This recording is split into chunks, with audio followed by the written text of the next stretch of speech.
अभी मजा आएगा ना भिड़ो। हाँ बउआ ओई का करत रह जाओ। देखत नहीं खा के कबाड़ कबाड़ लगा देता रसन जे पैसा एकर भरता उ लो।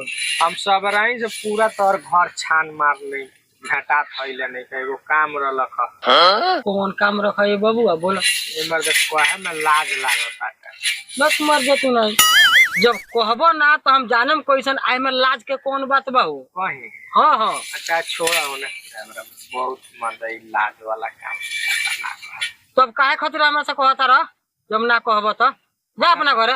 खिसिया मत कहिए देता हो तो कहबो तबे नु केहू जानी आ बुझी आ समझी। माने जानतर बड़ा शर्म के बात तो वही से नहीं कह आई हो दादा जे कइलक शरम ओकर फुटल करम तू कह ना जे का बात हो। कहीं हाँ खाना तनी लोन लेलल बनी एगो सुनला अच्छा के उसे कहियो मत आ का बा के ओकर लोनवा के पैसा जो भरे के बा हाँ हम लगे 200 बा हाँ आ 1000 तारा से मांगत रहनी दे देता तो भर देते जाए मर देते तू एगो में हैरान बाड़ा।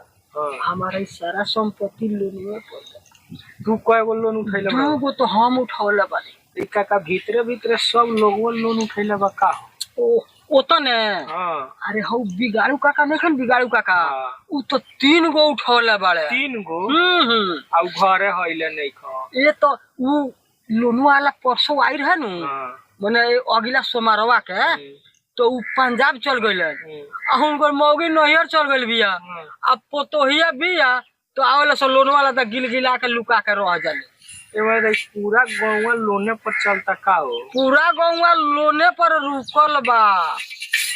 हम कहत रहनी एगो हम ही लेला बनी ओई से लाजात रहनी ना ना ना ना ना लाज तो हमरो लागला हमरो बतिया केहू से मत कही। ठीक